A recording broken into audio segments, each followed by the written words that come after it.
In this video, I'll explain in 5 minutes why I'm not buying the Hoka Mafate 5 and what I'm buying instead.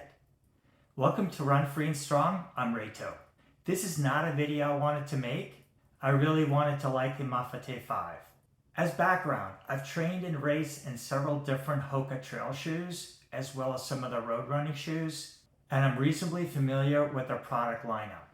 Although I consider myself still a newbie to trail and ultra running, having transitioned from the road and track 5 years ago, I do have a little bit of experience and have completed 8 trail and ultra races, including 3 100 milers.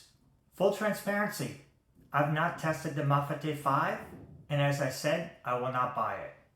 It's obvious from the features and stats that this iteration of the Mafate is a completely different shoe than its amazing predecessor.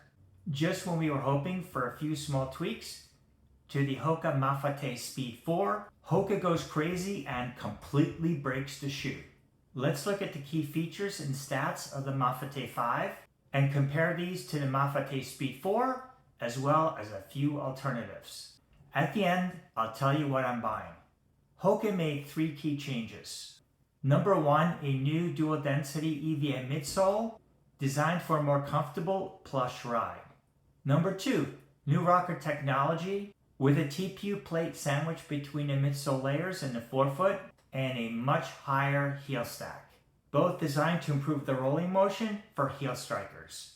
And 3, a new warp knit upper that should be more durable but sacrifices breathability.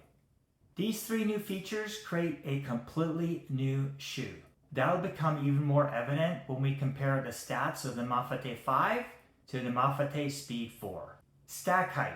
Hoka increased the stack height by a whopping 11 millimeters, which is almost half an inch. You heard that right. If we ignore the Hoka Super Shoes with carbon plates, the Mafate 5 has the highest stack height among Hoka's trail shoes.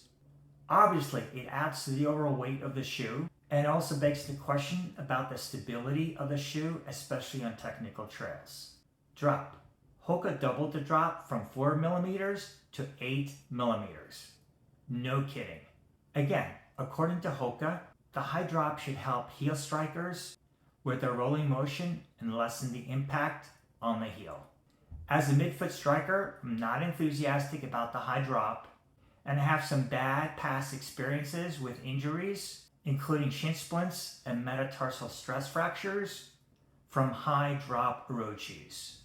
Unfortunately, this appears to be a new Hoka trend, with the Clifton 10 and Challenger 8 released as high drop shoes. Weight. With these changes, the Mafate 5 weighs more than 11 ounces, which makes it a heavy shoe. Hoka added almost an ounce, or 25 grams, to the men's shoe, and more than that to the women's shoe. The higher stack height and TPU plate, more outsole coverage, and a denser weave upper all adds up. And finally, the ride. The Mafate Speed 4 is for runners that want a comfortable yet responsive ride that can go the distance up to 100 miles. I do enjoy a little ground feel with the Mafate Speed 4. The Mafate 5 is for runners that want a cushy, plush, cruiser kind of ride.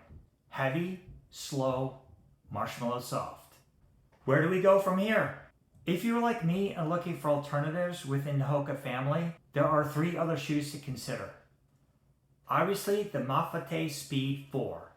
While it's replaced with the Mafate 5, there's still a little bit of inventory, but that'll go fast because I'm sure I'm not the only one looking.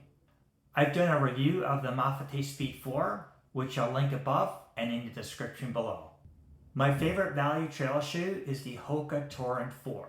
I put 500 miles on a Torrent 4 on technical trails, including the iconic Appalachian Trail, as well as more runnable and groomed trails. It can do everything that the Mafate Speed 4 can do, and I'm comfortable recommending the Torrent 4 for distances up to 50 miles, maybe even 100K. Probably not a 100 miler. Check out my 2 reviews, the more detailed review after 50 miles, and the follow-up review after 250 miles. Links to both are on top and in the description below. Still love them after 500 miles. and for $130 US retail, they cannot be beat. Here's what I did. I grabbed a pair of Mafate Speed 4. I'll be using them for very specific training and races.